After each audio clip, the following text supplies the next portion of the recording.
I'm Zara. I'm 32 years old, and for a long time, I believed that Christmas magic only existed if you ignored the person creating the mess. My mother, Lorena, was a performance artist of passive aggression. Every holiday was her stage, and I was always the supporting actress playing the role of the ungrateful daughter.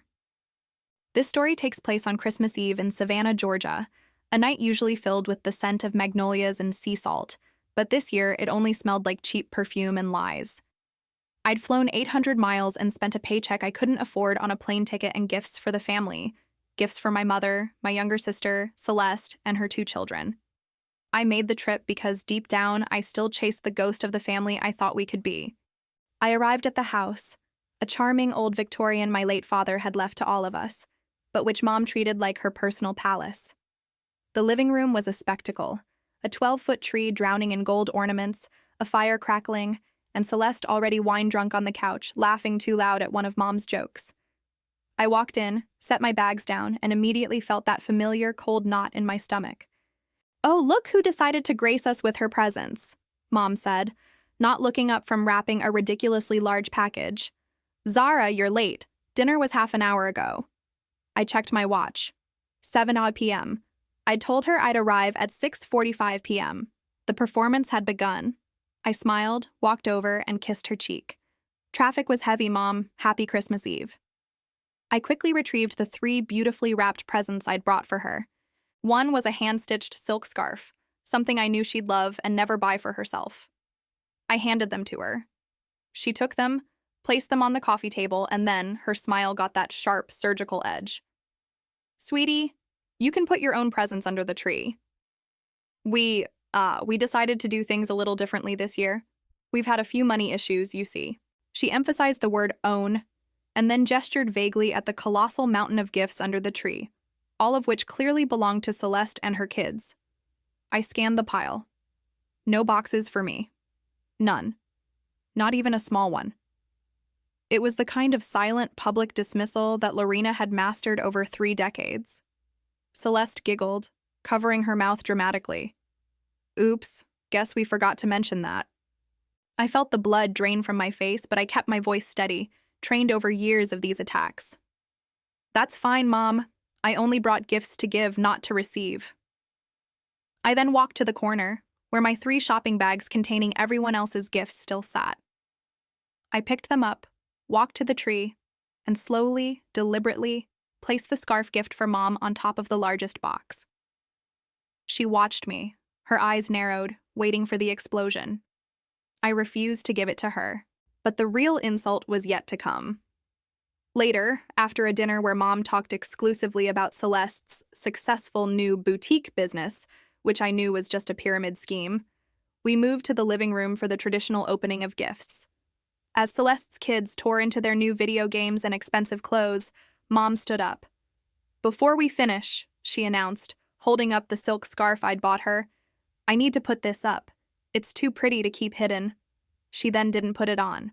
She climbed onto a step stool and placed the beautifully wrapped box behind the ceramic vase on the top shelf of the built-in bookcase, so high that it was practically invisible. She looked down at me, a tiny, almost imperceptible smirk on her face, and said, loud enough for everyone to hear, "It's safer up there, away from sticky fingers. We don't want it getting lost." She then let out a laugh, a sharp, brittle sound that was meant to be joyous, but was pure malice. It was a clear message. Your effort, your love, your gift, it's not important enough to be seen or appreciated. It's something to be hidden. I met her eyes. My heart was pounding, not with sadness, but with a cold, terrifying clarity. This wasn't just about a gift. This was about a lifetime of calculated cruelty. And in that moment, sitting there, watching her laugh, I decided the performance was over. Now, if you've ever been the black sheep at a family gathering, the one they always forget or ignore, hit the like button right now and tell me in the comments the most manipulative thing a family member has ever done on a holiday. Your stories help me feel less alone. Now, keep watching because what happened next, what I did, and what happened to my mother at midnight, changed everything. I stood up before the last present was opened. "I think I'll call it a night, Mom. Long drive tomorrow." I started walking towards the hall closet where I'd left my suitcase. Mom stopped me. "Oh, honey, don't be silly. The guest room is a mess. Celeste and the kids are using it. You'll be on the pull-out couch in the study. You know, where the air mattress deflates every 2 hours." Another jab, delivered with a smile. I looked at the dark wood door of the study, then back at the woman who was my mother. "No, Mom," I said, picking up my small carry-on bag I'd stashed. "I won't be. I have a room at the DeSoto." The DeSoto was the most elegant and expensive hotel in Savannah. Her eyes widened, losing their smirk. "A hotel? Why would you do that when you have a home here?" Celeste, hearing the change in tone, finally looked up, annoyance replacing her fake merriment. "Yeah, Zara, don't be extra." I just smiled, a real, genuine smile this time. Because I decided I'm worth a good night's sleep this Christmas. I was out the door before she could formulate a proper verbal attack. The drive to the hotel was quiet, the cobblestone streets of Savannah glittering with holiday lights. As soon as I checked in, I didn't cry. I didn't call a friend. I walked up to my luxurious room, took a deep breath, and reached for the little leather-bound journal I always carried. For years, I had kept meticulous notes. Not diary entries, but records. Every time my mother or sister borrowed money and never paid it back, every forged signature on a loan application, every tax dodge they bragged about, every name of the clients Celeste had scammed in her boutique. I had documented their entire fraudulent operation, not out of malice, but out of necessity. My late father, a shrewd man, had left me a piece of advice. "Daughter, always be the accountant in a room full of poets. When the drama is over, the numbers don't lie." He had set up a complex trust for the house that only I, as the executor, could fully manage, a fact Mom had conveniently forgotten. The house was held in a family trust, and a clause stipulated that any co-owner engaging in severe financial criminality on the property could have their ownership revoked. I had the proof. I sat down and wrote one final simple email. It wasn't to the police directly, yet. It was to an attorney I had hired 2 months ago, a specialist in complex financial fraud and estate law in Georgia. The subject line was, "Execute Phase 3, Christmas Eve." The body contained a single, massive encrypted file. Inside that file were the notarized copies of the 3 fraudulent bank loans Lorena and Celeste had taken out in my father's name after his death, the details of Celeste's tax evasion scheme, and a detailed paper trail of how they had diverted funds from the house's maintenance account to pay for Celeste's luxury lifestyle. The attorney had only been waiting for my final confirmation. The proof of the final, latest transgression was the hiding of my gift. It was the perfect symbolic trigger to end the cycle of abuse. By treating me and my efforts as worthless and something to be hidden, they had shown their true, self-serving colors one last time, justifying my decision to move forward. I sent the email at 10:45 p.m. Then I turned on the old black and white movie playing on the TV, ordered a huge slice of key lime pie from room service, and waited. The hour of 11:30 p.m. arrived. The city was silent, but my mind was loud. I kept picturing my mother's face when she hid the gift, the triumph, the sheer unadulterated pleasure she took in minimizing me. It fueled me. This wasn't about revenge. It was about reclaiming my peace, my inheritance, and my identity from people who had spent my life trying to dismantle it. I had been their fallback, their bank, their scapegoat. Now I was their consequence. I finished the pie, the sweetness a sharp contrast to the bitterness of the evening, and walked over to the window, looking out at the city lights. I knew that in that charming Victorian, Lorena was probably still basking in her perceived victory, high on the adrenaline of her cruelty. Celeste was likely scrolling through social media, oblivious. 11:58 p.m. I received a text message. It was from the attorney. "Executing as planned, Happy Christmas Eve." My heart jumped, but my hands were steady. I knew exactly what was happening. My attorney had coordinated with the Savannah Police Department's Financial Crimes Unit. The warrants were active. They wouldn't knock and announce.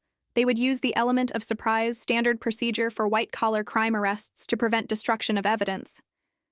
I imagined the squad car lights silently flashing on the cobblestones outside the house. I saw the shadow of a uniformed officer on the porch. The image of my mother, in her expensive silk pajamas, having her comfortable world violently interrupted, was intensely satisfying. This was not a quick snap of anger. It was the final, calculated move on a chessboard I had been playing for years. I had given them 32 Christmases to be better, to be family. They had chosen the game of power and dismissal. I was simply choosing to win it. Then, the final sharp chime of the clock. Midnight. The silence in my hotel room was broken only by the crackling movie soundtrack. I heard the muffled thud in my mind, the sound of the police knocking, no, not knocking, pounding on the heavy wooden door of that Victorian house. The door that was supposed to represent warmth and shelter now represented their imminent downfall. A faint smile touched my lips. The silence was the victory. They would be too stunned, too humiliated to scream. At that exact moment, my phone rang. It was an unknown number. I took a deep breath, let it out slowly, and answered. Hello? The voice on the other end was choked, frantic, and recognizable. Zara, please! It's Mom. You have to come home. The police are here. They're taking Celeste. They said something about the house and the bank. You have to tell them it's a mistake. Her voice was breaking.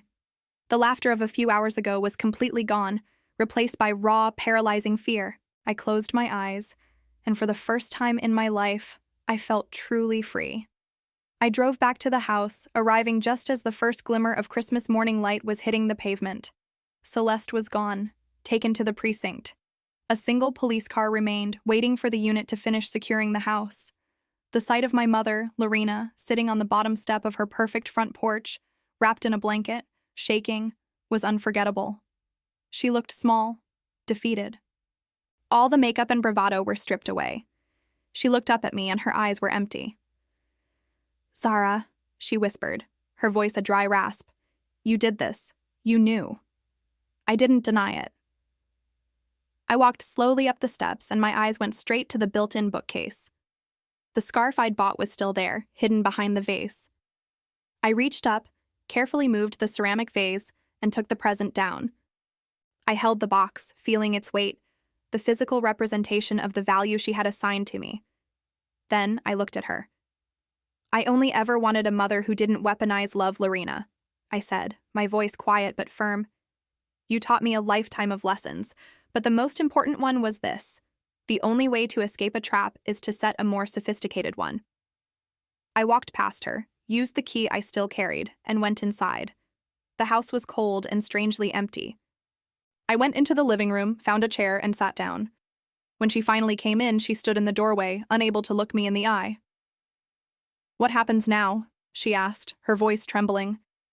They said I need to speak to the executor of the trust, and they said the property might be seized to cover the debts. This was the ultimate moment of triumph, the sweet taste of vengeance. I had the power to watch her lose everything, the house, her comfort, her status. But as I looked at her, truly helpless for the first time, a different feeling surfaced. I remembered my father. I remembered the little girl who just wanted her mother to hug her on Christmas. The plot twist of Grace.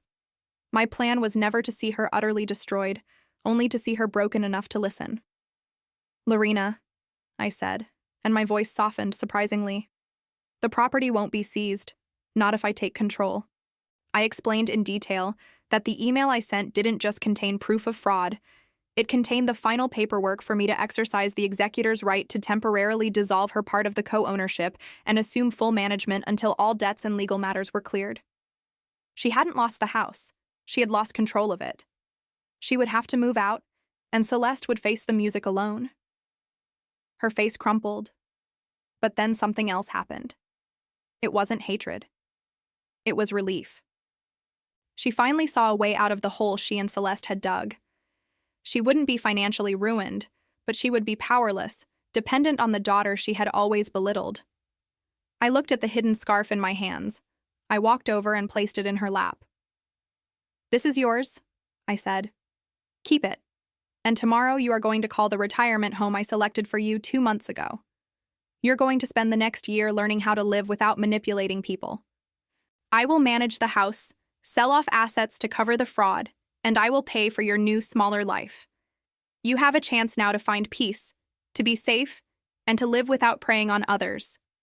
This is the only help you will ever receive from me again." Her eyes were wet, but she nodded slowly.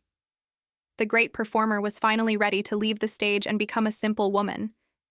The victory wasn't her downfall, but her surrender to a new path. A path I had paved with truth, not revenge. The police lights finally vanished from the window. I had my freedom, and she had her future. A simple, honest one. It was the best, most terrifying Christmas gift we had both ever received. I'm asking you, in the comments right now, if you had this level of power over the person who hurt you the most, would you choose the complete destruction of their life, or would you force them into a new, honest life, like I did? Drop your opinion below. I want to know what you would do. And don't forget to subscribe to the channel and turn on the notification bell. You won't want to miss the next story.